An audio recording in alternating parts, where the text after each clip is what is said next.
Hello and welcome students, मजे कुमावत स्वागत करता हूं आप सभी का let's learn with Ajay sir की ई लर्निंग प्लेटफॉर्म पर। तो चलिए मेरे भाई, शुरुआत करते हैं एक बहुत ही बेहतरीन सेशन की। आज के इस सेशन में हम बात करने वाले हैं EMRS 2025 के रिगार्डिंग, यानी आपका एकलव्य मॉडल रेजिडेंशियल स्कूल्स को लेकर बहुत सारे क्वेश्चन स्टूडेंट के मन में है। ये वीडियो जो है वो एक खास पर्पस से बनाया गया है। अब उस पर्पस को समझ लीजिएगा। वीडियो दो पर्पस से बनाए जाते हैं यूट्यूब पे, एक सिर्फ व्यूज के लिए जिसमें आपको आधी अधूरी जानकारी है, आपको खुद को ही नहीं पता है कि क्या चल रहा है और क्या नहीं चल रहा है, और आपने वीडियो डाल दिया, ठीक है।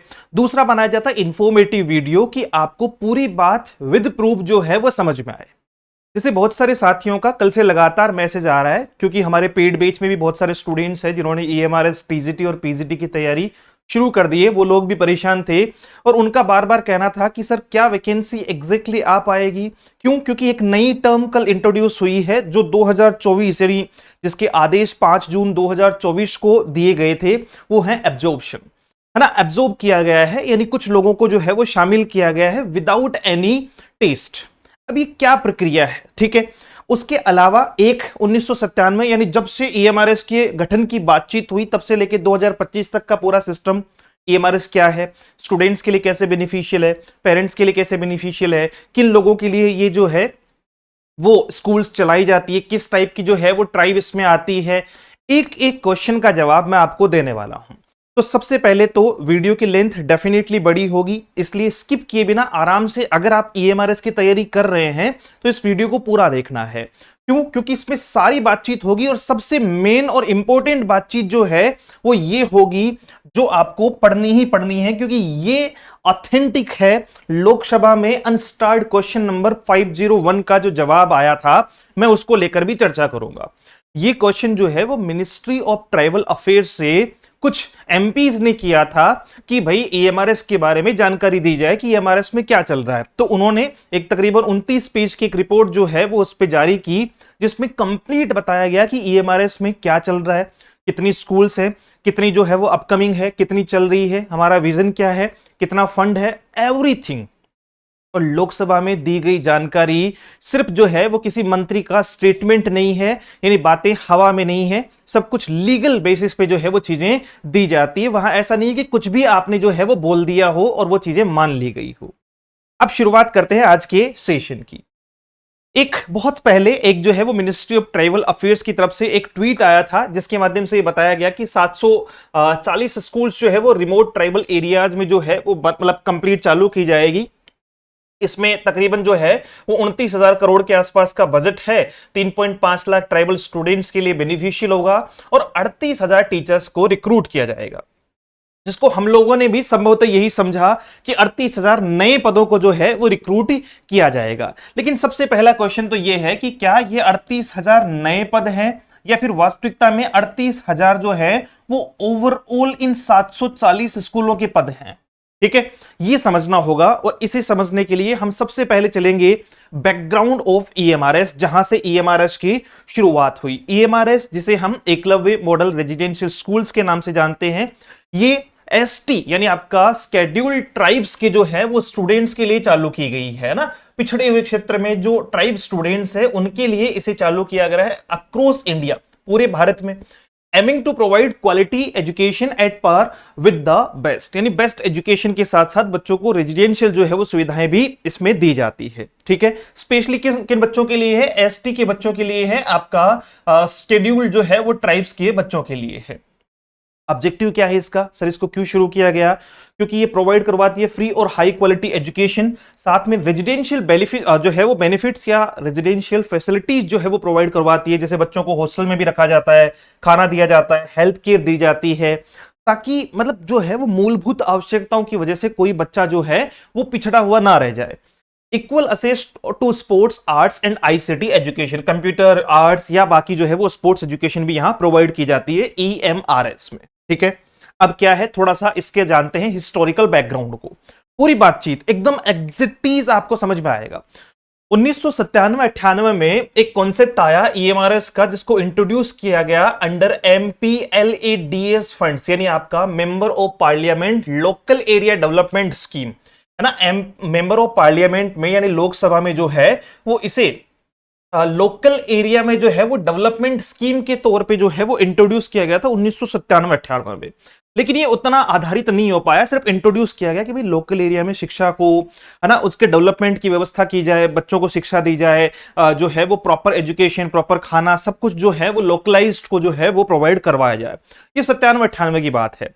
फिर 1998 में फर्स्ट ईएमआरएस जो है वो एस्टेब्लिश हुआ, वो मिनिस्ट्री ऑफ ट्राइबल अफेयर्स ने किया, आपका MOTA, है ना, मिनिस्ट्री ऑफ ट्राइबल अफेयर्स ने किया। फिर 2005 से 10 के बीच में ये पहला जो ईएमआरएस है वो एस्टेब्लिश हुआ था 1998 में। उसके बाद में 2005 से 10 के बीच में इसका एक्सपेंशन होना शुरू हुआ, यानी धीरे धीरे बढ़ता गया। कैसे एक्सपेंड हुआ?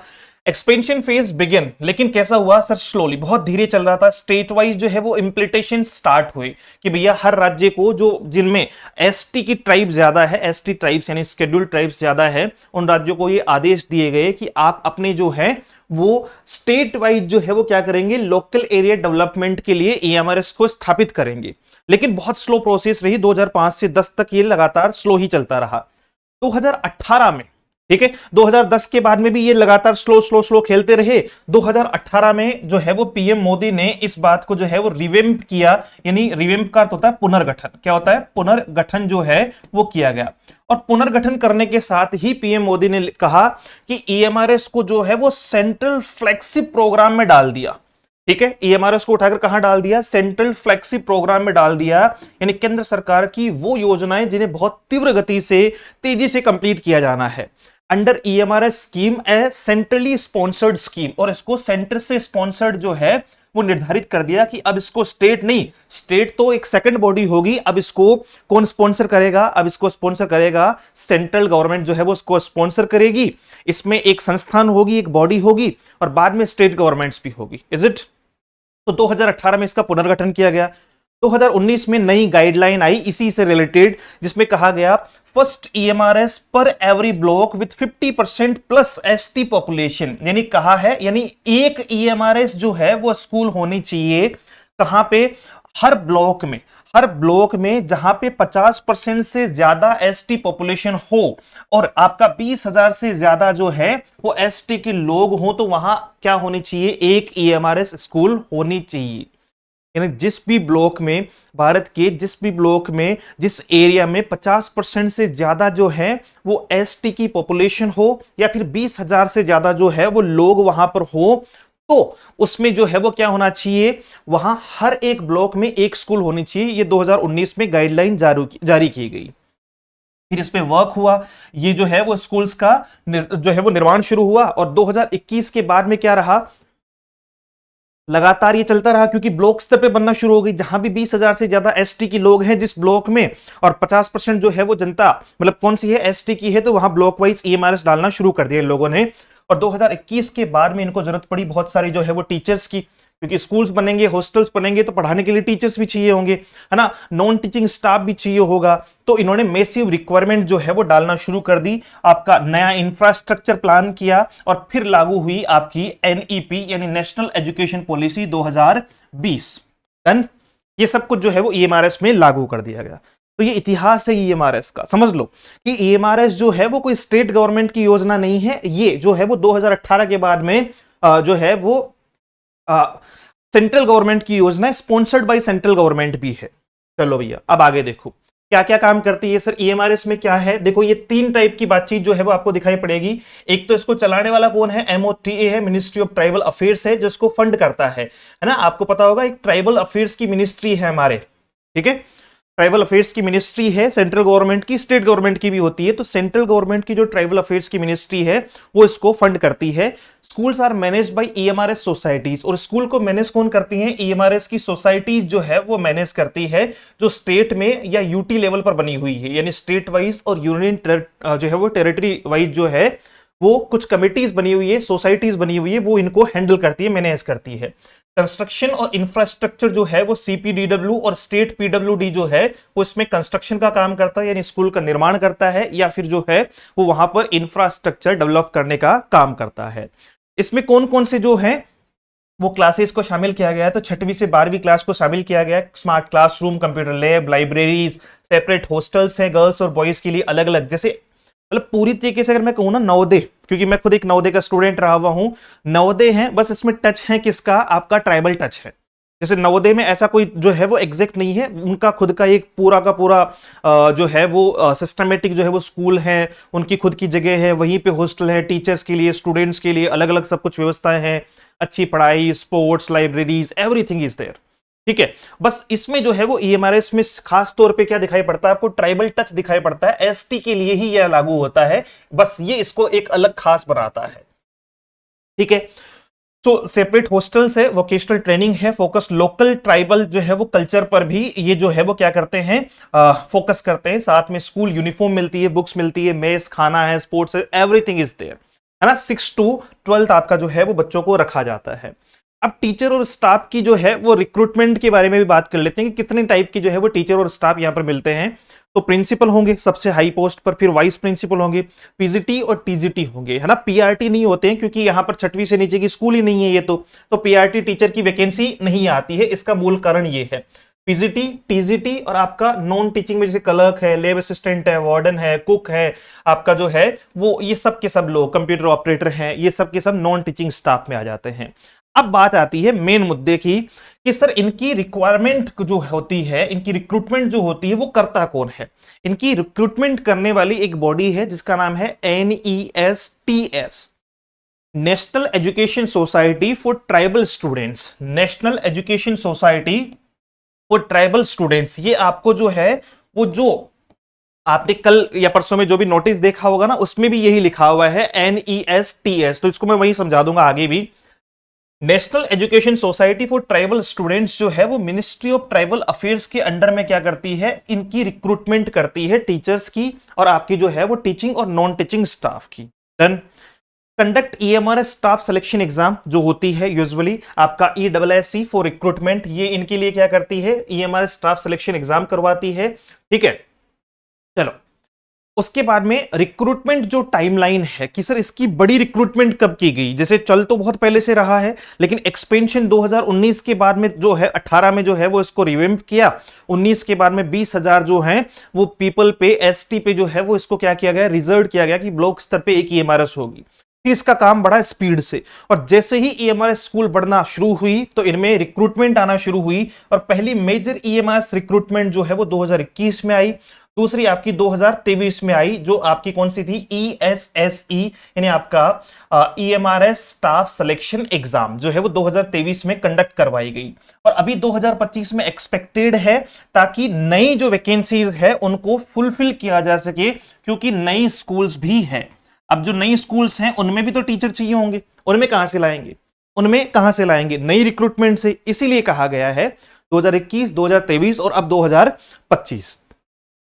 फिर समझना तो हॉस्टल और स्टूडेंट्स फैसिलिटीज क्या है, फुल्ली रेजिडेंशियल है, बच्चे को 6वीं से 12वीं तक के बच्चे को इनसाइड कैंपस रखा जाता है।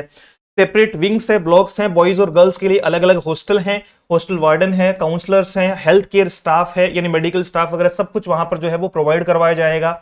और फ्री मील्स है, 3 टाइम जो है वो खाना है फ्री का, स्टडी रूम है, इंडोर गेम्स हैं, हेल्थ चेकअप्स हैं, ट्रांसपोर्टेशन है अगर आपको जरूरत पड़ती है तो सब कुछ आपको अंदर ही मिल जाता है और वो पूरा इस स्कीम के अंदर फ्री है एक स्टूडेंट के लिए, स्टूडेंट और टीचर दोनों के लिए ही।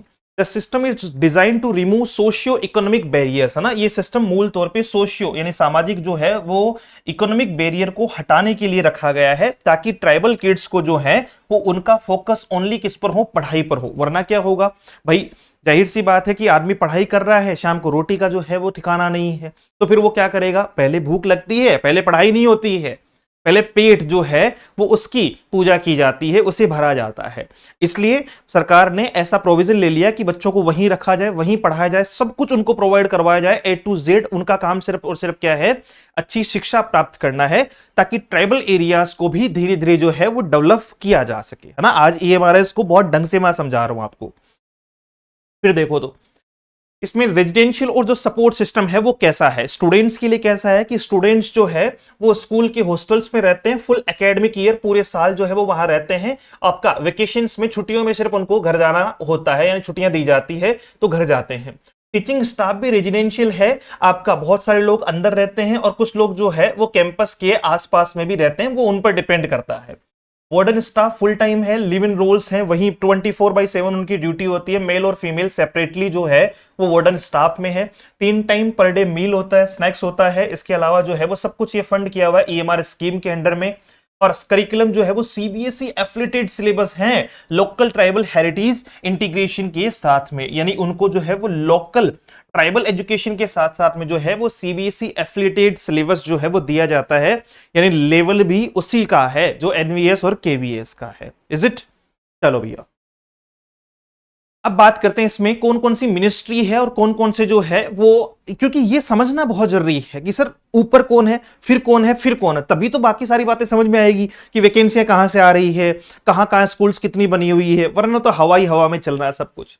देखो, पेरेंट मिनिस्ट्रीज की जो मेन मिनिस्ट्री है जिसके अंडर में ये आता है वो है ministry of tribal affairs India, MOTA, जिसके हेड होते हैं यूनियन कैबिनेट मिनिस्टर, जो वर्तमान में अर्जुन मुंडा है।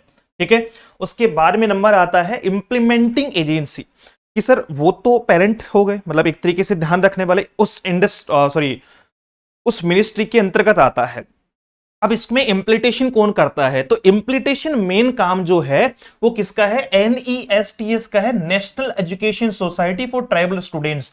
यही तो क्या करवाती है, यही तो टीचर्स की रिक्रूटमेंट, यानी स्टाफ या नॉन टीचिंग स्टाफ या टीचिंग स्टाफ की रिक्रूटमेंट करती है, और यही बच्चों की जो है वो पढ़ाई को इंश्योर करती है। ये एक ऑटोनोमस बॉडी है जिसके ऊपर जो है वो मिनिस्ट्री ऑफ ट्राइबल अफेयर्स है। ठीक है, ओवरसीज एवरीथिंग, जैसे पॉलिसी है, रिक्रूटमेंट है, करिकुलम है, फंड है, ऑडिट है, सब कुछ एक जो है वो एजेंसी देखती है, जिसका नाम आपका क्या है? NESTS। NESTS जो है वो national Education Society for Tribal students. फिर इनमें आता है कि सर सेंट्रल गवर्नमेंट, अब जैसे मान लो कि मध्य प्रदेश है, अब मध्य प्रदेश में क्या होगा सर? क्या ऐसा है क्या कि वहां की सरकार का कोई उसमें इंटरफेयर ही नहीं है, पूरा सेंट्रल गवर्नमेंट ही चला रही है? नहीं, जाहिर सी बात है सरकार का इंटरफेयर तो होगा। जमीन हमें सरकार से लेनी है, इंफ्रास्ट्रक्चर वहां पे डेवलप करना है, सिस्टम वहां से चलाना है। तो तीसरी बॉडी इसमें जो है वो आती है, ये तो ऊपर रह गए, ये उस डेवलपमेंट को लागू करने वाले इंप्लीमेंटेशन की एजेंसी हो गई। और तीसरा आता है स्टेट EMRS सोसाइटीज, यानी हर स्टेट की, हर यूनियन टेरिटरी की अपनी EMRS सोसाइटी है। Every state has its own EMRS society that coordinates with NESTS, जो इनके साथ में कोऑर्डिनेट करती है। ये तो मुखिया हो गए, ये आपस में मिलकर काम करते हैं। और जो है वो मामला किसका है? मिनिस्ट्री ऑफ ट्राइबल अफेयर्स का है। ये क्या क्या हैंडल करते हैं? लोकल रिक्रूटमेंट, जैसे लोकल में जो रिक्रूटमेंट होती है तो उसको हैंडल करते हैं। ठीक है, अगर चाहिए होती है तो इंफ्रास्ट्रक्चर जो है वो मॉनिटर करते हैं, और स्कूल का फंक्शन या ग्रीवेंस को जो है वो रिड्रेशल करते हैं, उसकी देखभाल करते हैं कि भैया स्कूल में जो है वो क्या क्या चल रहा है, क्या नहीं चल रहा है। ये आपका स्टेट सोसाइटी का काम है। Is it? आगे का विजन क्या है, मतलब सरकार क्या कहती है इसे लेकर कि 2027 तक government aims to make 1 EMRS per tribal block approx 1200 schools, NEP 2020 integration. देखो क्या कह रहे हैं, सरकार का एम है कि 2027 तक उनका लक्ष्य है 1 EMRS होनी चाहिए पर ब्लॉक में, है ना? पर ब्लॉक में जो है वो क्या होनी चाहिए? 1 EMRS होनी चाहिए। अप्रोक्स 1200 स्कूल जो है वो 2027 तक बनाई जाएगी। अप्रोक्स 1200 स्कूल्स जो है वो 2027 तक बनाई जाएगी। अभी कितनी है? अभी कुछ 740 स्कूलें जो है वो हैं, उनमें से भी कितनी वर्किंग है और कितनी नहीं है वो मैं अभी जो है वो आप लोगों से चर्चा करूंगा। नेशनल एजुकेशन पॉलिसी जो है वो आपका 2020 इंटीग्रेटेड है इसमें, जिसमें मल्टीलिंगुअल एजुकेशन है, यानी एक से ज्यादा लैंग्वेज में शिक्षा दी जाती है, डिजिटल लर्निंग है, स्किल ट्रेनिंग है, साथ साथ में जो है वो लोकल ट्राइबल डायलेक्ट्स पे फोकस है, आर्ट्स पे, और आपका स्पोर्ट्स पे भी फोकस है। इंप्रूव टीचर ट्रेनिंग को, वेलफेयर मेजर्स और परफॉर्मेंस को जो है वो इंसेंटिव के तौर पे देखा जा सकता है। ये सारी बातें जो है वो EMRS को लेकर है। अब बात आती है जो मेजर रिक्रूटमेंट है उनको लेकर थोड़ी सी चर्चा 2 स्लाइड में, उसके बाद में इसके मेन और अहम मुद्दे पर चलते हैं। जो रिपोर्ट जिसके बारे में मैं चर्चा कर रहा हूं, जहां से आपको पूरी बात ऑथेंटिक समझ में आएगी, वैकेंसी आएगी कि नहीं आएगी, ठीक है, कब आएगी, है ना, क्या चांसेस हैं, आपका जो है वो अब्जॉर्प्शन क्या है, ये सारी बातें आपको वहां समझ में आएगी। चलो देखो 2021 में जैसा मैंने आपको बताया कि 2019 के बाद में इसकी स्पीड बढ़ी, और उसके बाद में बड़े लेवल पे, क्योंकि पहले तो स्टेट लेवल पे क्या किया गया, थोड़ी बहुत नॉर्मली जितनी स्कूल्स थी, जितने जो है वो टीचर्स थे वो उन्होंने रिक्रूट कर लिए, है ना, स्टेट लेवल पे जो है वो जैसे जैसे चाहिए था। फिर बड़ी रिक्रूटमेंट 2021 में first national EMRS recruitment announce हुई, जिसमें 3400 पोस्ट आई, जिसमें टीचिंग और नॉन टीचिंग स्टाफ की कितनी पोस्ट थी, 3400 पोस्ट थी। फिर 2023 में ईएमआरएस स्टाफ सिलेक्शन एग्जाम के अंतर्गत जो है वो मोस्ट सिग्निफिकेंट ड्राइव सो फार 10,000 से ज्यादा पोस्ट आई, जिसमें से तकरीबन 9,000 कुछ पोस्ट पे सिलेक्शन किया गया। यानी इसमें से भी 1000 पोस्ट के आसपास तो 800 के आसपास तो बैकलॉग रह गई है, वो मैं आपको विद ऑथेंटिक प्रूफ दिखाऊंगा। और 2025 में एक्सपेक्टेड है। अब ये एक्सपेक्टेड क्यों है, इसका मूल कारण है कि एक्सपेंशन हुआ है, स्कूल्स को बढ़ाया गया है और इंफ्रास्ट्रक्चर जो है वो रेडीनेस है किसके लिए, 740 प्लस स्कूल्स के लिए। तो इनमें टीचर तो चाहिए होंगे, या पढ़ाएगा कौन, ये बताओ तो सही भाई। टीचर भी चाहिए होंगे, स्टाफ भी चाहिए होगा, नॉन टीचिंग स्टाफ भी चाहिए होगा।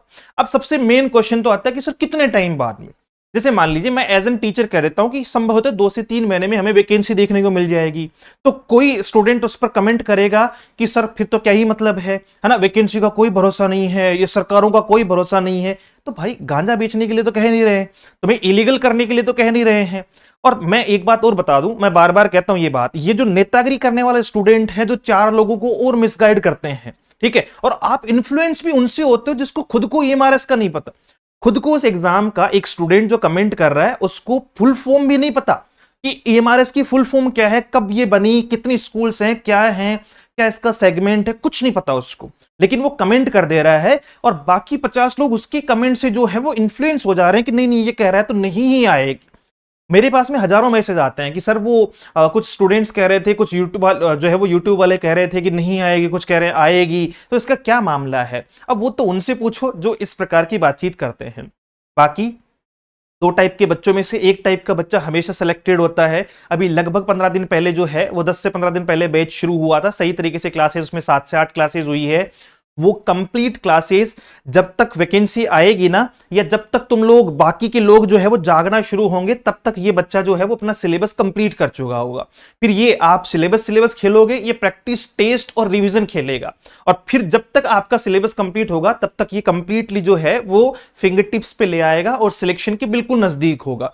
जिस दिन इसका सिलेक्शन हो जाएगा तो फिर हम एक अलग तरीके का एक्यूज लगाएंगे, एक अलग तरीके से एक्यूज करेंगे कि साहब धांधली होती है, और ये देखो साहब ये जो है वो अंदर ही अंदर किसी को ले लिया गया, क्योंकि मेरी भी इतनी है इसकी भी इतनी है, तो लिया किसको है, अंदर ही अंदर कुछ नहीं है भैया। मेहनत करने वालों का सिलेक्शन हो रहा है, नहीं करने वाला अगली वैकेंसी में भी वही कर रहे हैं जो वो इस बार कर रहे थे, उससे के अगले में भी यही करेंगे, और वो पंचवर्षीय योजना बनाने के बाद तैयारी छोड़ देते हैं। मैं सीधा और स्पष्ट व्यक्ति हूं, मुंह पे कहने की हिम्मत रखता हूं, ठीक है भैया।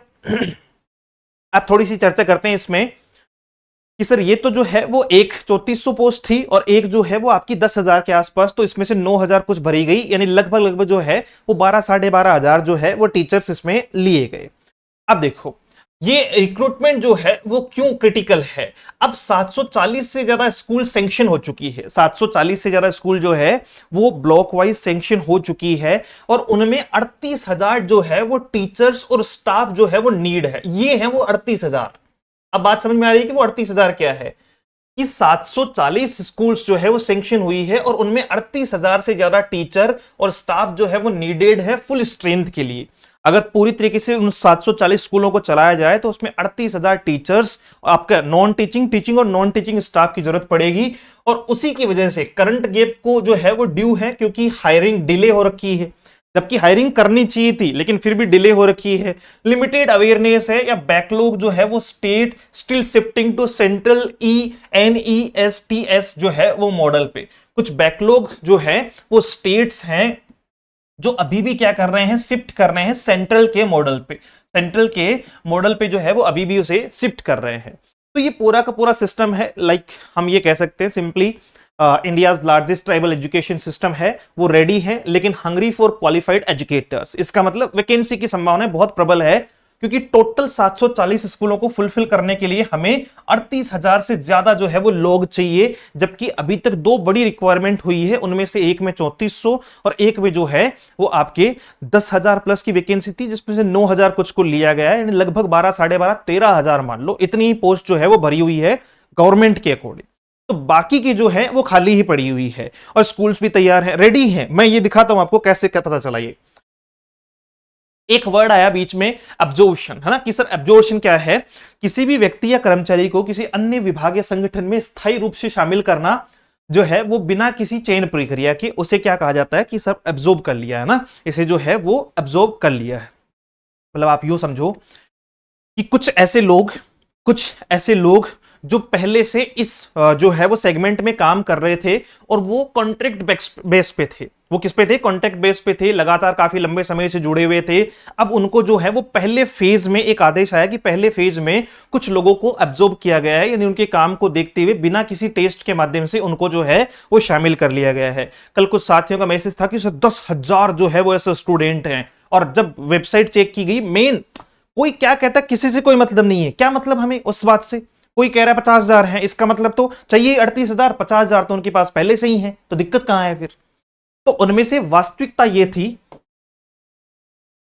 ये है फर्स्ट फेज वाला, है ना, फर्स्ट फेज वाला जो कल का नोटिस है, first phase of absorption of regular staff of EMRS appointed by state society as employ of.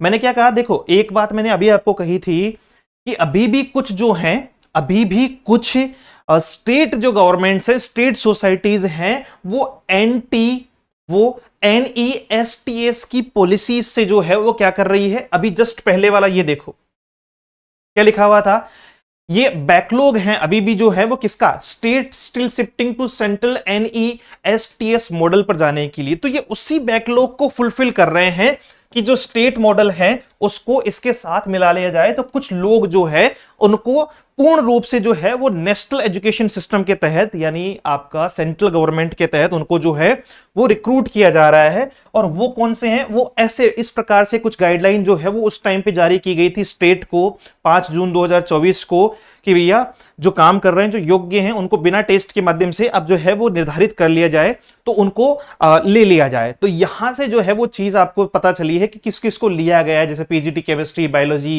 ये अच्छे वर्क वाले लोगों को लिया गया है। और इन टोटल लोगों की संख्या 18 जो है वो पेज है, जिसमें से अगर आप टोटल लोगों की संख्या देखना चाहो तो 10,000 तो मुझे लग नहीं रही है, और टोटल संख्या मैं आपको बता देता हूं जो इतनी है। कितनी है? 431 लोग हैं।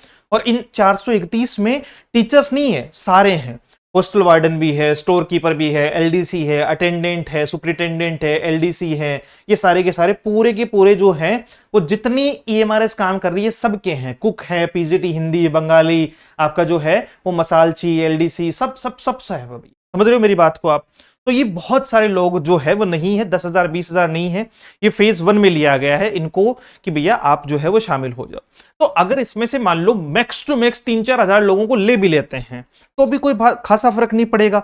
फिर भी लगभग लगभग जो है वो 20,000 लोग ऐसे बच जाएंगे जिनको फुलफिल करने की जरूरत पड़ेगी, यानी रिक्रूटमेंट डालने की जरूरत पड़ेगी। और मैं ये तो नहीं कहता कि 50,000 आएगी, 40,000 आएगी, 30,000 आएगी, लेकिन ये मान के चलो कि 10,000 से ज्यादा पद एग्जैक्टली आपको अब की बार जो है वो इस भर्ती में देखने को मिलेंगे। और मैक्सिमम जो है वो आपके 10,000 से ज्यादा ही होंगे, यानी 15 से 20,000 के आसपास।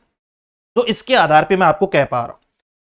अब ये बातचीत भी हो गई है, पूरी बातचीत हम लोगों ने कर ली है, आपका ये भी समझ लिया है। अब हम बात करते हैं मेन और अहम मुद्दा जो आज का है। वो मैंने एक रिपोर्ट अटैच की है government of India, ministry of tribal affairs, जिससे लोकसभा में क्वेश्चन पूछा गया था। क्वेश्चन नंबर था अनस्टार्ड क्वेश्चन नंबर 501 आपका, जिसका आंसर दिया जाना था 6/2/2025 को। और उस आंसर में क्या लिखा गया ये मैं आपको बताता हूं।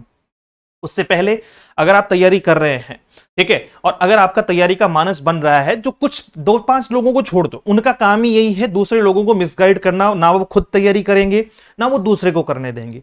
तो उनको अगर छोड़ दो, देखो नुकसान क्या हो सकता है, कितना नुकसान हो सकता है किसी भी सिलेबस को तैयार करने में, या किसी भी कोर्स को करने में, या किसी भी जो है वो तैयारी को 2 महीने पहले करने में कितना नुकसान हो सकता है। सोच के देखो कि सर बहुत बड़ा नुकसान हो जाएगा, कल को हम जॉब नहीं लगेंगे, ऐसा तो कुछ नहीं है। उल्टे कुछ बेहतर होंगे, जिस दिन वैकेंसी आएगी महीने 2 महीने में, तो बाकी लोगों से हम 50% भी आगे हुए तो फायदे में रहेंगे। लोग कोर्स करेंगे, हम सिलेबस को कवर करते हुए रिवीजन करेंगे, प्रैक्टिस करेंगे, टेस्ट लगाएंगे। तो पीजीटी और टीजीटी दोनों के ही कोर्सेज स्टार्ट हो चुके हैं, लगभग 7-7 8-8 क्लास हो चुकी है। ग्रामेटिकल भी हो रहा है आपका, और साथ में जो है वो लिटरेचर पोर्शन भी चल रहा है। तो दोनों को ही देखते हुए आप ईएमआरएस के लिए तैयारी कर सकते हैं। कंप्लीट इसमें live VOD test series, practice sessions, quick mind maps, notes, PDF सब कुछ रहेगी। ईएमआरएस पीजीटी के लिए 2299 रुपए है, और ईएमआरएस टीजीटी के लिए जो है वो 1999 रुपए की फीस रखी हुई है इंग्लिश के लिए। और रही बात करना क्या है, तो आपको यहां से एप्लीकेशन डाउनलोड करना है let's learn with Ajay sir के नाम से। कोई भी डाउट हो, क्वेरी हो, क्वेश्चन हो तो आप इस नंबर पर व्हाट्सएप कर सकते हो, ज्यादा बेहतर होगा, आपको वहां से जानकारी मिल जाएगी। 74109286 और 96 डन। अब चलते हैं उस रिपोर्ट की तरफ कि सर वो रिपोर्ट क्या है। देखो तो ये है वो रिपोर्ट, मैंने पहले ही कहा था कि थोड़ा सा लंबा होगा, जिसमें यह कहा गया, ये पूरी बाकायदा जो है वो वहीं से रिपोर्ट ली हुई है, कोई ऐसा नहीं है कि मैंने अपनी तरफ से बना ली है। To be answered Eklavya model residential schools in Maharashtra को लेकर इन्होंने जो है वो एक क्वेश्चन पूछा था, ठीक है। और वो जो है वो पूछने वाले श्री सप्तगिरी शंकर उलाका, ये कुछ नाम है जिन्होंने जो है वो एमपी हैं, और इन्होंने ये पूछा था will the ministry of tribal affairs be please to state, है ना, कि क्या मिनिस्ट्री ऑफ ट्राइबल अफेयर्स इनका जवाब देगी। कौन कौन से क्वेश्चन पूछे इन्होंने? पहला क्वेश्चन पूछा था number of Eklavya model residential schools की ईएमआरएस स्कूल्स कितनी है, ईएमआरएस स्कूल्स कितनी है, करंटली फंक्शनल और नॉन फंक्शनल, कितनी तो अभी चल रही है और कितनी नहीं चल रही है इस पूरे देश में, state wise, particularly for Dhule and Nashik Maharashtra. इन्होंने तो अपने धुले और नासिक के लिए पूछा था महाराष्ट्र में, लेकिन इन्होंने उससे पहले एक बात लिखी कि कितनी तो वर्किंग है और कितनी नॉन वर्किंग है, यानी फंक्शनल और नॉन फंक्शनल है। फिर इन्होंने कहा the reason for EMRS lying non functional, क्या कारण है कि ईएमआरएस जो है वो नॉन फंक्शनल है ना, क्यों नहीं चल रही है भाई, जो नहीं चल रही है तो कारण बताओ कि क्यों नहीं चल रही है। And the steps taken being taken by the government, और गवर्नमेंट उनके लिए क्या कर रही है। Make non functional EMRS operational with quality education for students, की गवर्नमेंट जो है वो उन स्कूल्स को स्टार्ट करने के लिए, बेहतर शिक्षा देने के लिए, बच्चों के भविष्य के लिए क्या कर रही है, क्या स्टेप्स लिए गए वो भी बताओ जो नॉन फंक्शनल है। फिर the percentage of admission given to particularly vulnerable tribal groups PVTG in EMRS state wise, की जो पर्टिकुलर वनरेबल जो है वो वल्नरेबल ट्राइबल ग्रुप्स है उनको कितना परसेंट दिया गया, 5% है इसका, मैं समझाऊंगा आपको।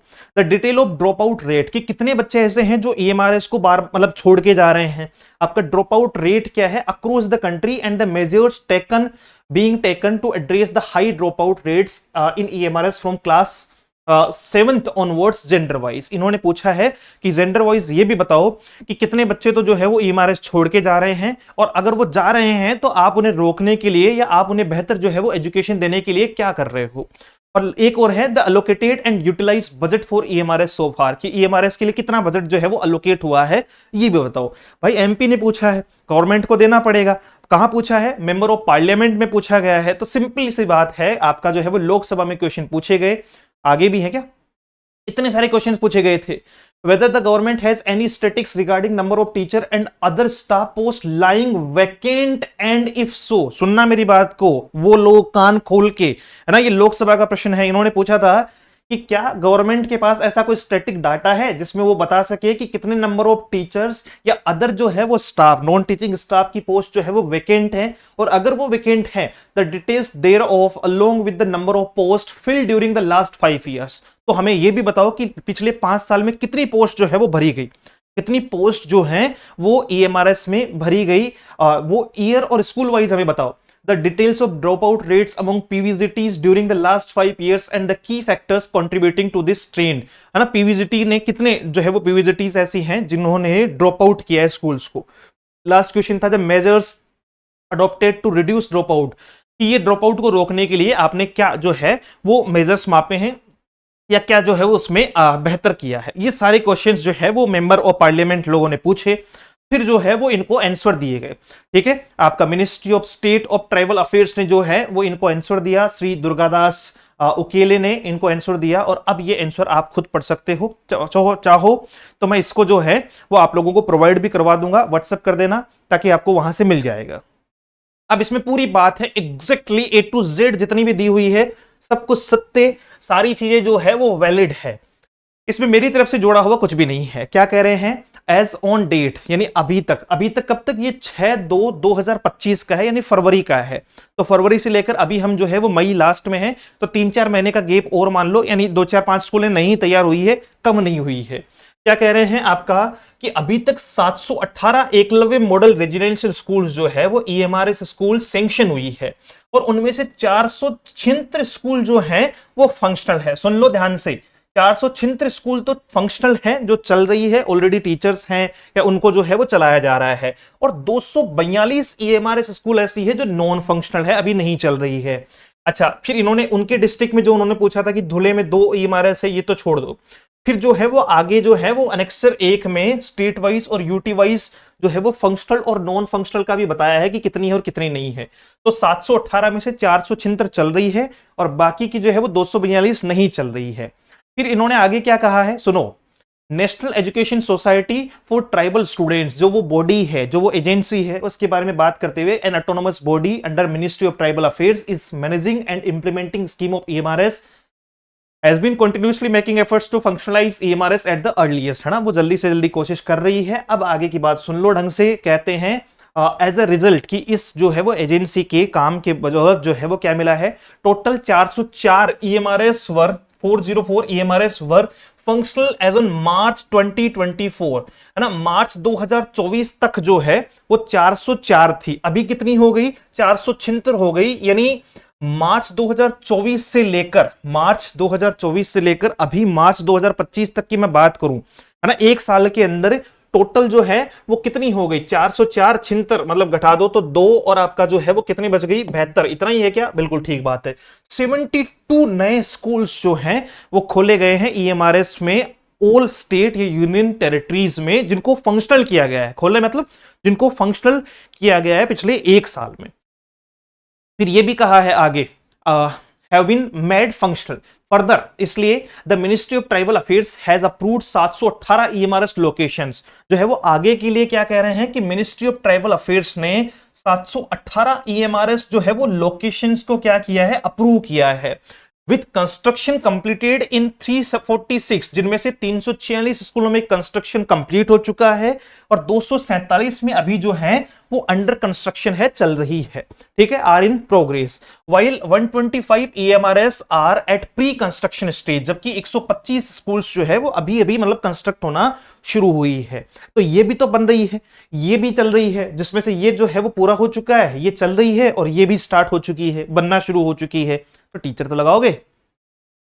The construction at many locations has been delayed due to the reasons like delay in land provisions by state government, है ना, कि कंस्ट्रक्शन डिले क्यों हो रहा है, उसका कारण ये है कि कई बार स्टेट गवर्नमेंट जो है वो लैंड प्रोविजंस अटक जाते हैं, जमीन नहीं देती है ना, मतलब जो है वो सेंट्रल गवर्नमेंट को, ये तो आपको भी पता होगा, बहुत सारी स्टेट गवर्नमेंट है, अगर ऑपोजिट सरकार है, जैसे केंद्र में बीजेपी की सरकार है, यहां जो है वो कांग्रेस की या किसी और पार्टी की सरकार है, तो कॉन्फ्लिक्ट बहुत ज्यादा आते हैं और ये सारी पार्टियों के साथ में होता है, तो उससे आम जनता को भी उसमें फर्क पड़ता है।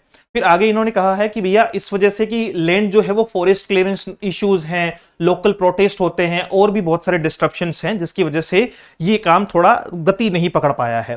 The challenges are being sorted out in consultation with the respective state governments, कि हम इनको जो है वो गवर्नमेंट से, स्टेट गवर्नमेंट से शॉर्ट आउट कर रहे हैं और बाकी बातचीत चल रही है, ठीक है। अब देखो, undertaken several steps to make operational and non functional Eklavya model residential schools, की जो नहीं चल रही है, नॉन रेजिडेंशियल स्कूल्स है जो नहीं चल रही है अभी, सॉरी माफी चाहूंगा, the government has undertaken several steps to make operational the non functional Eklavya model school, कि जो एकलव्य मॉडल रेजिडेंशियल स्कूल्स है जो नॉन फंक्शनल है, जो नहीं चल रही है, उनको फंक्शन में लाने के लिए, उनको चालू करने के लिए सरकार जो है वो क्या प्रयास कर रही है, सरकार के जो है वो क्या विचार हैं या क्या उन्होंने स्टेप लिए हैं, ये देखना, अंडरटेकन सेवरल स्टेप्स, और वो स्टेप्स क्या है, इंफ्रास्ट्रक्चर डेवलप किया है, उनमें जो है वो इंफ्रास्ट्रक्चर डेवलप किया है, रिक्रूटमेंट ऑफ स्टाफ, अब क्या करने वाले हैं, रिक्रूटमेंट करने वाले हैं स्टाफ की, दूसरा काम जो है वो स्टाफ रिक्रूटमेंट होगी। Recruitment drives are conducted to fill vacancies for teaching and non teaching staff, ensuring adequate personnel और रन द स्कूल्स इफेक्टिवली, कि स्कूल्स बेहतर तरीके से चल पाए, ये जो नॉन फंक्शनल स्कूल थे उनको बेहतर तरीके से चलाने के लिए वहां टीचिंग और नॉन टीचिंग स्टाफ को रिक्रूट किया जा रहा है। हम कोलैबोरेट कर रहे हैं स्टेट गवर्नमेंट के साथ में, कोऑर्डिनेट कर रहे हैं स्टेट ट्राइबल वेलफेयर डिपार्टमेंट के साथ में, ताकि इन इश्यूज को रिजोल्व किया जा सके जो लैंड इंफ्रास्ट्रक्चर या रिक्रूटमेंट से रिलेटेड है। कैपेसिटी बिल्ड कर रहे हैं, फंडिंग सपोर्ट है, मॉनिटरिंग कर रहे हैं, डिजिटल लर्निंग फैसिलिटीज जो है वो प्रोवाइड करवा रहे हैं। फिर तीसरे क्वेश्चन का जवाब दिया है, एफ तक क्वेश्चन पूछे ना, ए से एफ तक, तो सी का जवाब दिया है कि पीवीटीज के लिए जो है वो 5% सीट रिजर्व्ड है, ये मैंने आपको पहले भी बताया था। फिर डी का जवाब दिया है जिसमें कहा है कि gender wise drop out rate जो है वो ईएमआरएस में एकेडमिक ईयर 2024-25 में पूरे भारत में जो है वो कितनी रही है, ठीक है, कितनी रही है जेंडर वाइज, 116 और 161, यानी टोटल 277 बच्चों ने जो है वो क्या किया है, ड्रॉप किया है। 277 बच्चों ने क्या किया है, ड्रॉप किया है। इसके अलावा NESTS has maintain records of student drop out to ensure that drop out rates remain minimal. Further ये हो गया आपका, ठीक है, इनमें बहुत सारी चीजें जो है वो जोड़ी गई है। अब इतना पढ़ के क्या ही बताना, मेन मुद्दे की बात तो मैं बता ही चुका हूं। बाकी जिसको पूरा पढ़ना हो तो ये रिपोर्ट है, आप खुद भी जाके इसको सर्च कर सकते हो, बाकी जो है वो व्हाट्सअप कर दोगे तो हम सेंड कर देंगे। फिर मिनिस्ट्री ई का जवाब दिया, मिनिस्ट्री रिलीजेस फंड कि साहब फंड कितना दिया, तो फंड सुन लो। अब पैसा दिया है तो किस लिए दिया है, कि एक काम करो, खा जाओ, हैं, भर लो सारा का सारा जेब में। भाई जो है वो सरकार ने पैसा कितना दिया आप सोच के देखो। फाइनेंशियल ईयर 2019-20 में 1622 लाख करोड़ जो है, सॉरी रुपीस इन लाख, आपका जो है वो 1622 लाख दिया था। फिर ये बढ़ता गया 20, 21, 22, 22, 23, 24 और 24-25 में इस बार जो फंड अलोकेट हुआ है 4,76,492 लाख, है ना। इसके आगे आगे लाख भी लगा देना तो आपका इकाई, अरे कहां गया, अपनी मैथ कमजोर है, इकाई, दहाई, सैकड़ा, हजार, 10,000, लाख, ठीक है। तो इकाई, दहाई, सैकड़ा, हजार, 10,000, लाख, 10 लाख, करोड़, 10 करोड़।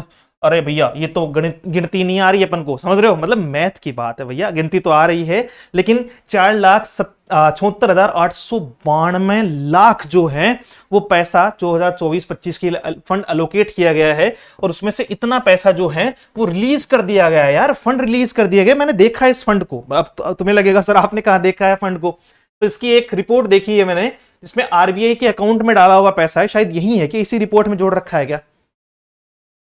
अब फिर इसने और जो है वो आगे अगर आप देखोगे ना तो देखो, National Education Society for Tribal Students has been set up by the government in 2019, है ना। 2019 में आपका कौन सा लागू हुआ था, NESTS लागू हुआ था। उससे पहले स्टेट गवर्नमेंट ही चलाती थी इसको ना, स्टेट गवर्नमेंट ध्यान देती थी।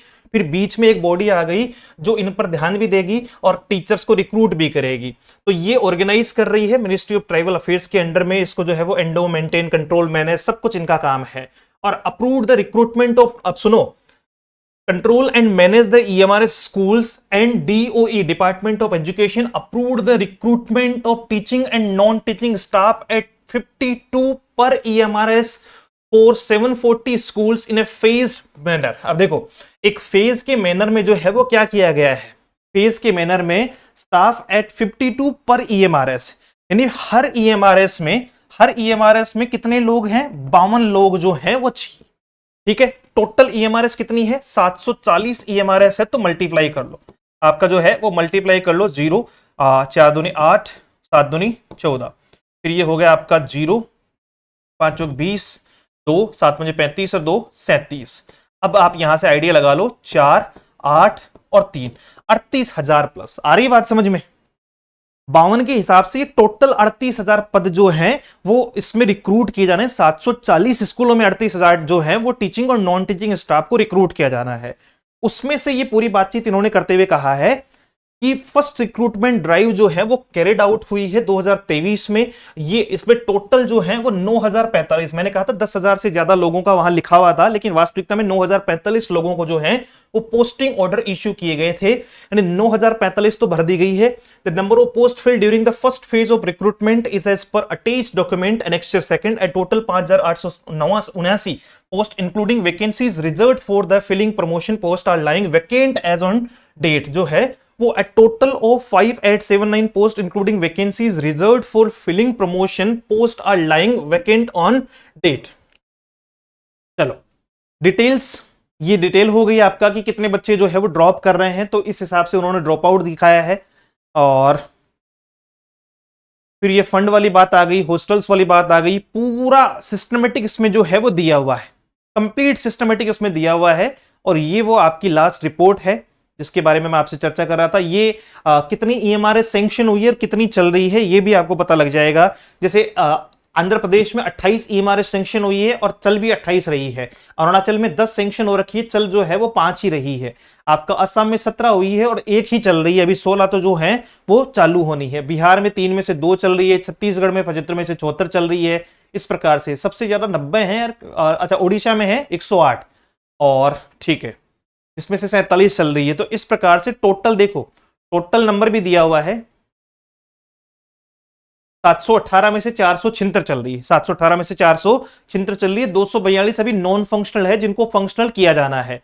तो अगर 242 में 52 के स्टाफ से भी स्टाफ देखो ना आप, तो लगभग 10,000 तो वैकेंसी सीधी सीधी दिखाई पड़ रही है, 10,000 तो सीधी सीधी ही दिखाई पड़ रही है, और आगे भी तो आनी है। ऐसा नहीं होगा, इसमें टोटल 38,000 है तो फेज में बांट के लेंगे इनको।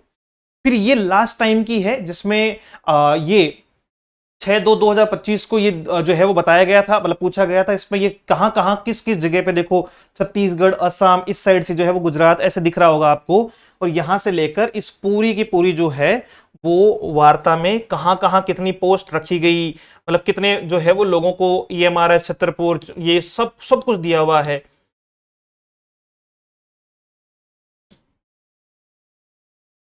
टोटल जो 400 कितने स्कूल्स आएगी देखना तो।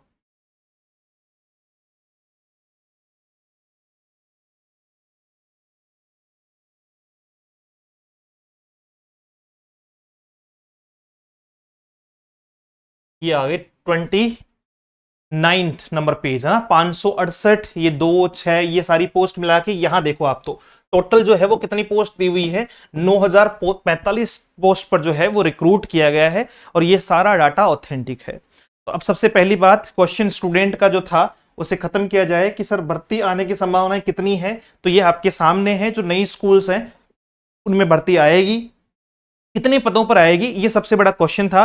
तो डेफिनेटली 38,000 पद नहीं है, 38,000 टोटल जो है वो नंबर ऑफ टीचर्स या टीचिंग या नॉन टीचिंग स्टाफ है। तो लगभग आप 8 से 10,000 जो है वो पद मान के चलो मिनिमम, उससे ऊपर भी हो सकते हैं क्योंकि अपकमिंग के लिए भी लिए जा सकते हैं।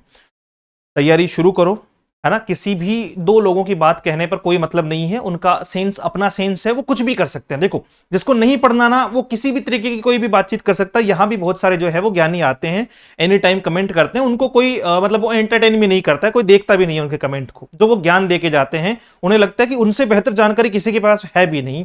तो इससे बढ़िया जानकारी अगर आपको मिले तो फिर मुझे बताना। Thank you so much, have a great day. Session अच्छा लगा हो तो दोस्तों के साथ शेयर करना, उनको भी बताना कि भैया ये पूरा मामला है ईएमआरएस का, और जिन लोगों की चाहत है कि वो ईएमआरएस को ज्वाइन करें तो इसे देखना ना भूलें और बाकी लोगों के साथ शेयर करना ना। Thank you so much, have a great day, see you soon in the next session. जय हिंद।